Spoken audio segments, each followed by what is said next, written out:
Servus Leute, ich bin back in the kitchen, habe gerade ein bisschen was geerntet heute Nachmittag aus dem Garten. Grüne Bohnen dieses Jahr waren richtig gut, rote Beete nicht ganz so gut, aber ein bisschen was habe ich ernten können und es ist Zeit für ein paar Salate, wie meine Mutter früher gemacht hat. Richtig einfach zu machen mit wenig Zutaten, aber trotzdem sehr lecker. Und warum grüne Bohnen und rote Beete? Weil eigentlich das Rezept ist gleich. Rote Beete dauert ein kleines bisschen länger zu kochen, deshalb werde ich sie jetzt schon aufkochen. Grüne Bohnen können ein bisschen warten. Was braucht man für diese Salate? Naja, entweder grüne Bohnen oder rote Beete und noch dazu Öl, Tafelessig, eine Zwiebel, Salz, Zucker, Pfeffer. Das war's. Leg mal los. So, rote Beete dauert eine Weile zu kochen, deswegen bereite ich es als erstes vor. Die Blätter, die kann man auch wie Mangold kochen. Natürlich nicht die verfaulten, aber die schöne grüne Blätter können wir wie Mangold kochen, falls man das möchte. Die kleinere rote Beete werde ich ganz lassen. Die größeren werde ich halbieren oder gar vierteln, damit es einfach ein bisschen schneller geht.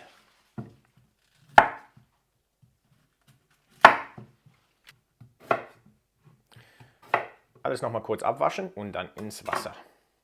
Die grünen Bohnen zu schneiden dauert deutlich länger. Dafür ist das Kochen deutlich kürzer. Und ich muss ja nicht wirklich viel entfernen hier. Die sind wirklich frisch aus dem Garten. Einfach nur den Stielansatz und dann hier in kleine Stücke so schneiden. Und genau, das wird ein kleines bisschen dauern, aber ich bin dann gleich wieder da für euch. Also, rote Beete köchelt schon. Grüne Bohnen sind fertig. Jetzt muss ich die auch ein bisschen waschen und dann auch ins Wasser. Im Gegensatz zu rote Beete, die, glaube ich, ungefähr eine Stunde dauern wird, oder knappe Stunde, werden die in 10 Minuten fertig sein. So, jetzt Zwiebel schneiden. Kleine Zwiebel reicht vollkommen und ich mache jetzt das Dressing für beide Salate, weil es im Grunde genommen gleich ist. Also für beide Salate reicht eigentlich eine kleine Zwiebel. Man kann auch eine etwas größere nehmen, aber ich finde es nicht nötig. Und die werde ich schön fein schneiden.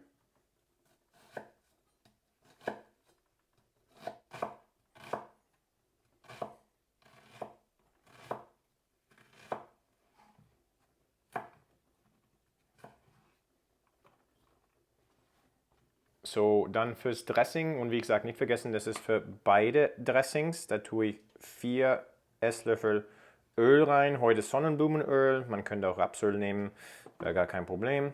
Und auch 4 Esslöffel, vielleicht sogar ein bisschen mehr Tafelessig rein. Weiße Tafelessig. Bei vielen anderen Salate habe ich Rotweinessig oder Balsamico, aber hier einfach ganz normale Tafelessig. Wenn man es ein bisschen säuerlicher haben möchte, wie gesagt, tu ein kleines bisschen mehr rein. Und dann hier wird es ein bisschen tricky, weil ich mache den Rest eigentlich immer ziemlich Freestyle. Für euch versuche ich das weniger Freestyle zu machen heute. Also tun wir dann einen halben Teelöffel Salz rein und einen Viertel Teelöffel Zucker. Und dann ein bisschen schwarze Pfeffer. 1, 2, 3, 4, 5, 6, 7, 8, 9, 10. Kam ein bisschen weniger raus. 11, 12, 13, 14, 15. Das müsste reichen. Und einfach ein bisschen zusammenmischen. Und dann einfach warten, bis die Bohnen fertig sind. Das wird relativ bald sein. Die rote Beete wird ein bisschen länger dauern. Also, war ungefähr eine Viertelstunde. Boah, muss ich aufpassen. Die Bohnen sind schön durchgekocht. Noch ein kleines bisschen so crunchy, nicht total durchmatscht. Und jetzt werde ich die nur kurz abspülen. Beziehungsweise nur das Wasser rausgießen. Abtropfen lassen.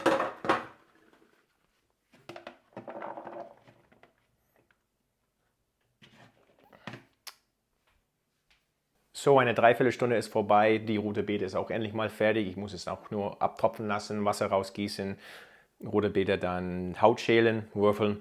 Und dann kann ich den Dressing eigentlich gleichzeitig auf beide Salate machen. Und dann ab ins Kühlschrank. So, jetzt werde ich versuchen, die Dressing gleichmäßig zu verteilen.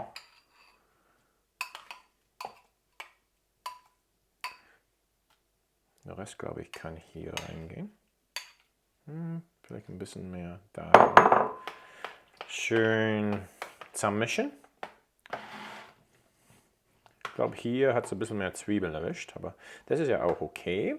Und wie gesagt, probiert es auch mit dem Dressing, vielleicht ein bisschen mehr Essig oder das ist wirklich Geschmackssache, das ist der Basisdressing und man sollte einfach nach dem eigenen Geschmack gehen. Okay, we ready. Es ist eigentlich recht spät geworden, ich hatte einiges zu tun heute, also es ist jetzt schon 20:30 Uhr abends. Ich werde es einfach morgen essen, schmeckt richtig gut. Abgekühlt vom Kühlschrank, nicht weniger gut warm. Von daher einfach über Nacht im Kühlschrank oder für ein paar Stunden, bis es einfach kalt ist. Dann kann man essen. So, langer Tag heute. War den ganzen Tag eigentlich im Eisstadion beim Hockeycamps und also die waren fast 24 Stunden im Kühlschrank, aber das macht gar nichts aus. So sehen die jetzt aus. Ich habe die beide probiert. Ein bisschen mehr Essig haben sie gebraucht, also Sprutessig in beide Behälter habe ich dann reingetan. Jetzt schmecken die echt gut und so einfach zu machen, gesund, frisch aus dem Garten. Rote Beete und grüne Bohnen kann man beides gleich machen. Wie meine Mama. Ich hoffe, dass dieses Video euch gefallen hat, dass ihr diese Salate nachmachen werdet. Lasst euch schmecken und bis zum nächsten Mal in Marcel's Kitchen.